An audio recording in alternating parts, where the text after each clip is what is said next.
GS സഖാക്കള് പിന്നെ തുടങ്ങിയിട്ടുണ്ടല്ലോ, cyber സഖാക്കള്. എന്താ പുതിയ പ്രശ്നം? നമ്മുടെ കോട്ടക്കൽ പരിപാടിയാണ് ഇപ്പോഴത്തെ അവരുടെ പ്രശ്നം. കോട്ടക്കൽ പരിപാടി സംഘപരിവാറിനെതിരെയുള്ള ഒരു പരിപാടിയല്ലേ? ആ, അത് മംഗലാപുരത്ത് കൊല്ലപ്പെട്ട അഷ്റഫിന്റെ നീതിക്ക് വേണ്ടി എന്തിനാണ് മലപ്പുറത്ത് പരിപാടി നടത്തുന്നതെന്നാണ് അവരുടെ ചോദ്യം. എന്താ ഇപ്പൊ പറയാ? മംഗലാപുരത്ത് കൊല്ലപ്പെട്ട അഷ്റഫിന് വേണ്ടി നടത്തുന്ന ആദ്യത്തെ പരിപാടിയല്ല കോട്ടക്കൽ നടക്കാൻ പോകുന്നത്. അതിനു മുമ്പ് കുറേ പരിപാടികൾ നമ്മൾ നടത്തിയിട്ടുണ്ട്. ഇതൊന്നും ശ്രദ്ധിക്കാതെ ഇപ്പോഴത്തെ പരിപാടി മാത്രം ശ്രദ്ധിക്കുന്നതുകൊണ്ടാണ് ഈ പ്രശ്നം യഥാർത്ഥത്തിൽ ഉണ്ടാകുന്നത്. അവരെന്തിനാ ഇവിടെ നടത്തുന്നതെന്ന് ചോദിക്കുന്നത്. 2025 ഈ വർഷം ഏപ്രിൽ 27-ാം തീയതിയാണ് അഷ്റഫ് മംഗലാപുരത്ത് വെച്ച് കൊല്ലപ്പെടുന്നത്. ഹിന്ദുത്വ ഭീകരരായ ഒരു സംഘം ആളുകൾ ക്രൂരമായി അടിച്ചു കൊന്നതാണ് മാനസികാസ്വാസ്ഥ്യമുള്ള ആ ചെറുപ്പക്കാരൻ. ആ സംഭവം നടന്ന അന്ന് മുതൽ സോളിഡാരിറ്റി യൂത്ത് മൂവ്മെന്റ് അതിനൊപ്പമുണ്ട്. ആ കുടുംബത്തിൽ അന്ന് തന്നെ സംസ്ഥാന പ്രസിഡന്റ് നേതൃത്വത്തിൽ ആ കുടുംബത്തെ സന്ദർശിച്ചു. അതിനുശേഷം മംഗലാപുരത്ത് സോളിഡാരിറ്റി ഭാരവാഹികൾ സന്ദർശിച്ചു. ആക്ഷൻ കൗൺസിൽ രൂപീകരണത്തിൽ പങ്കാളികളായി. അതിനുശേഷം അവിടെ നടന്ന ഫാക്ട് ഫൈൻഡിങ് റിപ്പോർട്ട്, വസ്തുതാന്വേഷണ റിപ്പോർട്ട് തയ്യാറാക്കുന്നതിന് വേണ്ടിയുള്ള സംഘത്തിൽ അതിനൊപ്പം ഉണ്ടായിരുന്നു. അതോടൊപ്പം അവരെ ഈ ഫാക്ട് ഫൈൻഡിങ് ടീമിനെ ഈ കുടുംബത്തിനോടൊപ്പം ചേർക്കാൻ വേണ്ടിയിട്ടുള്ള പ്രവർത്തനങ്ങൾ നമ്മൾ ഉണ്ടായിരുന്നു. അങ്ങനെ ഈ സംഭവം നടന്നതിനെ തുടർന്നുണ്ടായ എല്ലാ നീക്കങ്ങളിലും സോളിഡാരിറ്റി യൂത്ത് മൂവ്മെന്റ് ഉണ്ടായിരുന്നു. പിന്നീട് ഇപ്പോൾ ഈ കുടുംബം താമസിക്കുന്ന പുൽപ്പള്ളിയിലാണ് നമ്മൾ ആദ്യമായിട്ടൊരു പൊതുപരിപാടി ഈ വിഷയത്തിൽ സംഘടിപ്പിക്കുന്നത്. അതിൽ PA പൗരൻ സാറിനെ പോലെയുള്ള പ്രഗത്ഭരായ ആളുകൾ പങ്കെടുത്ത പൊതുപരിപാടി നടക്കുകയുണ്ടായി. പിന്നീട് ഈ കഴിഞ്ഞ ദിവസം മംഗലാപുരത്ത് വെച്ചും ഈ സൈബർ സഖാക്കൾ ഉന്നയിക്കുന്ന എന്തുകൊണ്ട് മംഗലാപുരത്ത് പരിപാടി നടത്തുന്നില്ല എന്ന് ചോദിക്കുന്ന അതേ സ്ഥലത്ത് മംഗലാപുരത്ത് തന്നെയും പരിപാടി നടന്നിട്ടുണ്ട്. സോളിഡാരിറ്റി സംസ്ഥാന പ്രസിഡന്റ് തൗഫീഖ് മുമ്പാടാണ് ആ പരിപാടി ഉദ്ഘാടനം ചെയ്തത്. ആ പരിപാടി തടസ്സപ്പെടുത്താൻ കർണാടകയിലെ കോൺഗ്രസ് ഭരിക്കുന്ന സംസ്ഥാനത്തെ പോലീസ് സംവിധാനങ്ങൾ നടത്തിയ കനത്ത പരിശ്രമങ്ങൾ, അത് തടസ്സപ്പെടുത്താൻ നിരന്തരം അന്ന് രാവിലെ വരെയും നടത്തിയ എല്ലാ ശ്രമങ്ങളെയും അതിജീവിച്ചിട്ടാണ് അന്ന് ആ പരിപാടി നടക്കുന്ന സമയത്ത് ഒരു യുദ്ധസമാനമായ സാഹചര്യം പോലീസ് അവിടെ സൃഷ്ടിച്ചിട്ടുണ്ട്. അതിനെയൊക്കെ വകവെക്കാതെ അവിടെ എത്തിയ നൂറുകണക്കിന് ആളുകളുടെ സാന്നിധ്യത്തിലാണ് ആ പരിപാടി കനത്ത മഴയെ അവഗണിച്ച് മംഗലാപുരത്ത് നടന്നത്. അതിനുശേഷം നടക്കുന്ന മൂന്നാമത്തെ പൊതുപരിപാടിയാണ് യഥാർത്ഥത്തിൽ ഈ അഷ്റഫിന്റെ ജന്മനാടായ കോട്ടക്കൽ പറപ്പൂരിൽ നടക്കാൻ പോകുന്നത്. ഈ അഷ്റഫിന്റെ കുടുംബത്തിന് നീതി ലഭിക്കുക എന്നത് മാത്രമാണ് നമ്മുടെ ആവശ്യം.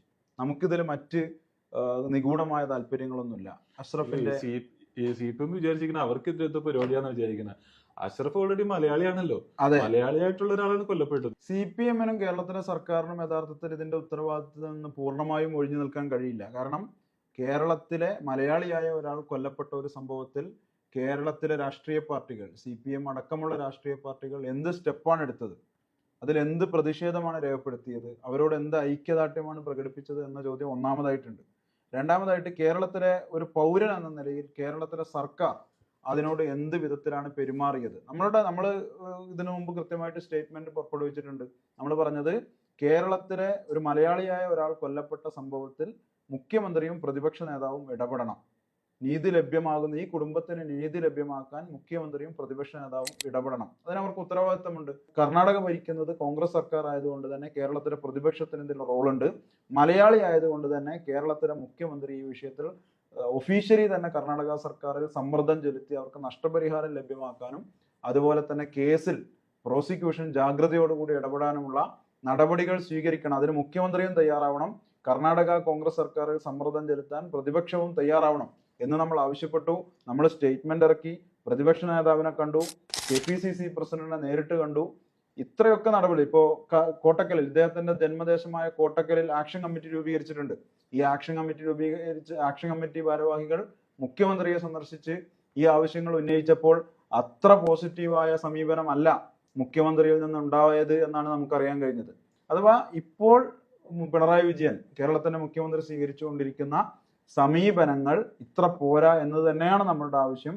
കേരളത്തിലെ മുഖ്യമന്ത്രി എന്ന നിലയിൽ പിണറായി വിജയൻ ഈ വിഷയത്തിൽ കൂടുതൽ ഉത്തരവാദിത്തങ്ങൾ ഉണ്ട് എന്ന് തന്നെയാണ് നമ്മൾ മനസ്സിലാക്കുന്നത്. എങ്കിലും നമ്മൾ CPM-നെതിരായിട്ടോ സർക്കാരിനെതിരായിട്ടോ അല്ല നമ്മളുടെ സമരം വരുന്നത്. അല്ല, നമ്മൾ ഈ വിഷയത്തെ പരമാവധി ഉയർത്തിക്കൊണ്ടു നമ്മൾ ഇത് ഈ വിഷയം ഉന്നയിക്കുന്ന ഒരു സ്ഥലത്തും ഇത് അഷ്റഫിന്റെ ജന്മനാടായതുകൊണ്ട് കോട്ടക്കലിൽ പരിപാടി സംഘടിപ്പിക്കുകയും അഷ്റഫിന്റെ കുടുംബം താമസിക്കുന്നത് പുൽപ്പള്ളിയിലായതുകൊണ്ട് പുൽപ്പള്ളിയിൽ പരിപാടി സംഘടിപ്പിക്കുകയും ചെയ്തു എന്നതല്ലാതെ ഇതുവരെ നടത്തിയ പരിപാടികളിൽ അല്ലെങ്കിൽ അതിന്റെ പോസ്റ്ററുകളിൽ അതിന്റെ ക്യാപ്ഷനുകളിൽ സംസ്ഥാന സർക്കാരിനെതിരായ ഒരു രാഷ്ട്രീയ പ്രശ്നം എന്ന നിലക്ക് നമ്മൾ ഒരിക്കലും ഉന്നയിച്ചിട്ടില്ല. പക്ഷേ എല്ലാത്തിനെയും ജമാഅത്തെ ഇസ്ലാമിക്കെതിരായ ഒരു പ്രചരണമാക്കി മാറ്റാനുള്ള, പ്രത്യേകിച്ച് നിലമ്പൂർ ബൈ ഇലക്ഷന് ശേഷമുള്ള രാഷ്ട്രീയ പശ്ചാത്തലം കൂടി ഉപയോഗപ്പെടുത്തിക്കൊണ്ട് എല്ലാത്തിനെയും ജമാഅത്തെ ഇസ്ലാമിക്കെതിരെയുള്ള ഒരു നീക്കമാക്കി മാറ്റാനുള്ള ഇടത് CPM സഖാക്കളുടെ സൈബർ ഹാൻഡിലുകളുടെ ശ്രമമായിട്ട് മാത്രമേ നമുക്കിതിനെ കാണാൻ കഴിയുള്ളൂ. ഇത് വസ്തുതകൾക്ക് നിരക്കുന്നത് അല്ല എന്ന് മാത്രമല്ല, ഇത് രാഷ്ട്രീയമായി ശരിയല്ല എന്നുകൂടിയാണ് നമുക്ക് ഇതിനെ കുറിച്ച് പറയാനുള്ളത്. ഇതിലേ രസം എന്താ വെച്ചാൽ, എന്തിനാണ് കർണാടകയിൽ നടന്ന സംഭവത്തിൽ ഇവിടെ പ്രതിഷേധിക്കുന്നത് ചോദിക്കുന്ന CPM-കാരുടെ ഒരു കഥ പറയുകയാണെങ്കിൽ, പണ്ട് ആമസോൺ കാർഡ് കത്തിയെറിഞ്ഞപ്പോൾ ഡൽഹിയിൽ പോയിട്ട് സമരം ചെയ്ത ആളുകളാണ് ഈ വരുന്ന കാര്യങ്ങൾ ആ സമയത്ത് മാത്രമല്ല, വഖഫ് വിഷയത്തിൽ ഇവിടെ സമരം നടന്നപ്പോഴും ഇവരിതേ ചോദ്യം ചോദിച്ചിട്ടുണ്ട്. വഖഫ് കേന്ദ്ര ഗവൺമെന്റിനെതിരെയല്ലേ സമരം ചെയ്യണം, നിങ്ങൾ എന്തിനാണ് കേരളത്തിൽ സമരം ചെയ്യുന്നത്, നിങ്ങൾക്ക് ഡൽഹിയിൽ പോയി സമരം ചെയ്തുകൂടെ? ഇത് സംഘപരിവാർ നേരത്തെ ഉന്നയിക്കുന്ന ഒരു ക്വസ്റ്റ്യൻ കൂടിയാണ്.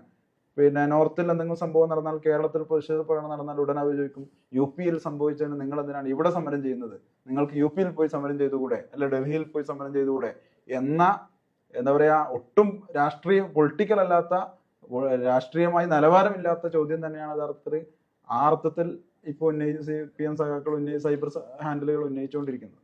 ലോകത്ത് നടക്കുന്ന എല്ലാ ഹിന്ദുത്വത്തിനെതിരായ സമരവും CPM-നെതിരാണെന്ന് നിങ്ങൾ വിചാരിക്കുന്നുണ്ടെങ്കിൽ നിങ്ങളൊന്ന് പരിശോധിക്കേണ്ടതാണ്. അപ്പോൾ സൈബർ സഖാക്കൾ തുടർന്നോളൂ.